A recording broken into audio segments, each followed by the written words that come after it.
Ndryshe. Jemi këtu me Alfred Cakon, ose Fredin, si themi ne. Dhe po flasim për gjëra që në fakt e di çfarë ndodh unë kur bëj biseda me ty në radio apo e hum atë ku jam. Po kam me këtë të Jo, nuk flas ashtu. Nuk mendoj fare bile. Ka një gjë që me që s'kemi shumë kohë, përgjigje cik më të shkurtra mundet? Patjetër. Më koncis domethënë. Po jo. Jo me po jo. Do bëj parti të re Elon Musk? Po dhe mund të bëj. Nuk e di, kështu ka thënë që do bëj. Ky sherrri midis këtyre si e mendon ti, kush fiton? Po shiko, Trumpi ka fituar dhe pa maskën. Edhe në 2016 dhe në 2019, pavarësisht se manipuluan zgjedhjet, ekziston një opinion i gjerë për këtë mendim që po them unë. Dhe tash që fitoi, Musk sigurisht i siguroi disa vota më tepër dhe ndihmoi me teknologji që të mos i manipuloshin votat. Domethënë se shumë po përpiqen t'i pajtojnë. Mund të ketë i pajtim? Jo, ai Musk ka thënë jo, Elon Musk ka thënë jo. Po hapën një platformë tash që ju që tradhtoni gratë mund të komunikoni rehat tash me atë quhet ju që tradhtoni gratë titullohet X-chat. X-chat? Është pa regjistrim numrit telefonit, është një lloj teknologjie e paparë. Elon Musk sot ka thënë që po e bëj që shërbimet sekrete kudo në botë, po ai ka parasysh FBI-n më shumë të mos kenë mundësi të zbulojnë marrëdhënien ndërmjet njerëzve. Me fjalë ato që kanë qenë trajtojnë gratë rrizojnë aty nuk i merr vesh një fare. Edhe ata që duan të bëjnë një vrasje. Po. Të pëlqen Trumpi ty? Shiko, kam ato dyshimet e mia. Cila nga liderët në botë pëlqen më shumë që të përkasin ide të më pëlqen dhe do desha që ti ishte dhe Edi Rama, do isha mbështet si ti nëse do ishte si i ngjashëm me një politikan si Orbani në Hungari. Hungarezi, po. Ai është karizmatik shumë. Është një politikan që në maksimum është përpjekur të mbështesë interesat e masave të gjera, po akoma dhe më i mirë është Fico i Slovenisë do thoja Slovakisë. I Slovakisë. Janë të dy Ficon e atentuan, i bën atentat për ta vrarë, e plagosën rend, por përsëri mbjetoi dhe shpëtoi. Dhe vazhdon me kokëfortësi ato politikat e pavarësisë të Slovakisë nga globalistët dhe nga interesat e globalistëve. Jemi ne populli më i vjetër në botë, siç thon disa apo shiko, s'ke informacion për kështu. Jo, kam shumë se të tjerë. Se kam një pyetje mbrapa me këtë. Shiko, njerëzit që janë sot në botë janë dy lloj gjeneratash, janë gjenerata e 4 dhe gjenerata e 5. Gjenerata e 4 është para përmbytjes së madhe dhe ne pellazgët që përbeheshim nga dy fise kryesore, dorët dhe jonët, jemi gjenerata e 4, kurse albanët dhe dardanët janë gjenerata e 5 që janë bashkuar me neve nga perandoria hitite. Albanët kanë ndërtuar kështjellën e Krujës, kurse dardanët janë vendosur në zonën e Kosovës ose të dorëve të veriut, të cilët binin deri në Myni, ku kanë jetuar fise dorike. S'do të zgjatem se më thej që i dua të shkurtër. Pra jemi populli më i vjetër në botë. Ka një përpjekje që ne të na quajnë alban tuaj, sepse perëndimi, racat perëndimore janë raca hitite të gjeneratës së 5 dhe ata luftën e kanë me gjeneratën e 4. Çfarë ishte lufta e Aleksandrit të Madh në lindje? Ishte lufta e gjeneratës 4 me 5 dhe ai nënshtroi. Dhe më pas lufta e romakëve që ishin themeluar nga trojanët, që ishin gjeneratë e 4 me këta semitët e lindjes së mesme, që i nënshtruan me tre luftrat punike, ishte prap një luftë e gjeneratës së 4 me gjeneratën e 5. Gjenerata e 5 ka ardhur mbas një tragjedie që i ka ndodhur tokës, që ka qenë ose përmbytja e madhe, ose dalja e anës nga sistemi i anës së vjetër dhe rënia në ujëra, në oqeane dhe përmbytja për shkak të rritjes së volumit të qera hënat. Po, dhe pellazgët janë pjesa e mbetur nga gjenerata 4. Më pas është ndryshuar ai rasati ose raca njerëzore nga mënyra që unë s'dua t'i them tash, si mendoj unë. Ama i gjë tjetër do më thuar, se flet Cako për një cikël, sipas cilit ka... Këta na quajnë Alban. Alban, ne nuk kemi Alban, ne jemi Arban, Arber, domethënë, dhe Ilir, ose të ardhur nga ylli i lir, siç e ka kuptimin. Pra ne jemi më të vjetër, jemi gjenerate 4, këta duan na tregojnë që ne jemi gjenerate 5. Pra jemi populli më i vjetër në botë, e kuptuam. Jo më i vjetër. Jo më i vjetër. Gjenerate 4 janë turqit, janë kinezët, që janë dhe ata popujt të vjetër të gjeneratës 4. Ka gjenerate 3? Ka, patjetër. Gjenerata e parë ka qenë pa trup fizik, ka qenë vetëm elemente shpirtërore. Ne jemi shpirt dhe materie. Më thënë, e para është vetëm shpirti. Po, janë vetëm elementet qiellore. Pastaj fillon edhe elementet gjenerata 2 dhe 3 kanë komunikuar me telepati, janë hiperboreanët, kanë komunikuar pa zë, me telepati, duke lëshuar valë nëpërmjet gjendrës pishore. Ne jemi gjenerata 4. Për të cilën flitet ke Odisea me Ciklopin. Ciklopin. Ai syri ka qenë gjë. Ai kur i tha ti godasim syrin, nuk i tha që të mos na shikonte, po ti godasim syrin që mos komunikojë me të tjerët, me ciklopët e tjerë që të vinë të na kapin. Tani Cako ti flet për një cikël që thua që edhe Omeri ka folur për këtë ciklin, që ka lidhje me periudhën e ciklit diellor.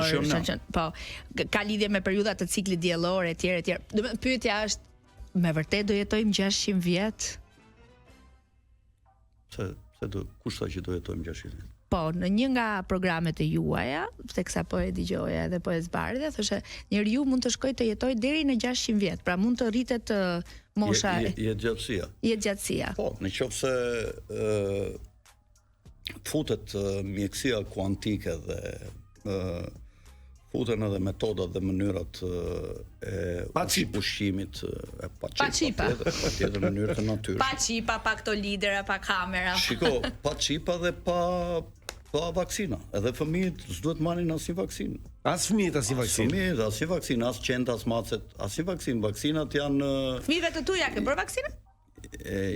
Ja kanë bërë ato të parat, sepse në atë kohë nuk kisha Novaxer dhe nuk kisha shumë informacion. Okej. Sepse fëmijët e mi tash janë 30 sa vjet, kurse unë kam hyrë në botën e Novaxerave. Pse më sa vjeç je ti më? Unë jam 63. Edhe 100, edhe 200. Mirë, tash dramatizojnë që këtë situatë. Po.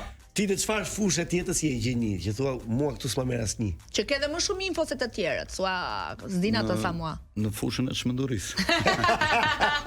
Pra ti më shpjegohet emisionit. Më çmendur shitave ti, Po prandaj tash unë dua Cakon ose i fut në kështu labirintin. Ëndra ti më qeni vogël për shumë bësh këngëtar. Se të shoh që ti je shumë keni një grup ju që herë pas herë nxjerrni ca video në Facebook. Po. Që këndoni me këngën e kam shumë qejf. Edhe këngën e lehtë edhe popullore. Edhe popullore, ëh? Këto të jugut, kolonjarët. Kolonjarët, këto gjitha se kanë dëgjuar që po ke pasur një rëndë për të bërë këngëtar për shkak. Po ndoshta po mos kishin që këto ndryshime në vitin 90. Kisha dy dëshira. Të bësh ose trajner futbollit dhe trajner mund të isha bërë shumë i mirë. Unë kam luajtur shumë mirë futboll, edhe luaj akoma. A ke luajtur vetë? Po, kam luajtur shumë mirë, kam pasur një gjashtë që nuk na mund të dot asnjëri në vitet 99. Çfarë ti me sfëshorje ti? Jo, ne mbrojtës, qendrëmbrojtës. Edhe ata që kanë luajtur me mua dinë që kam qenë një lojtar shumë i fortë. Okej. Cako, çfarë të pëlqen? Domethënë çfarë duhet të ham për të qenë kështu si thua ti në formë, që mos smuremi, që mos shkojmë te ilaçet, kanë antibiotikët. Ushqime të mikroprocesuara, sa më pak ushqime industriale, qoftë edhe biskotat, sa më pak sheqer.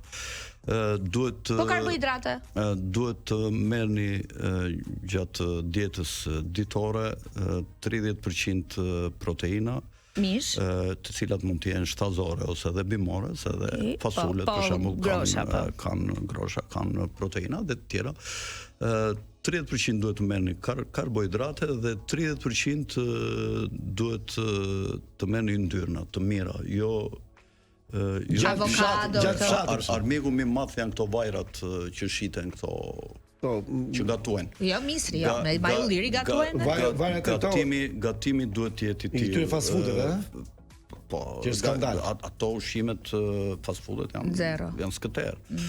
Duhet mos pini Coca-Cola, sepse janë pije të djallit, ato që i kanë bërë me qëllim që të smurin njerëzit e t'i mbajnë të lidhur, dhe shumë të rinj vuajnë nga këto duke qenë addikt ndaj këtyre.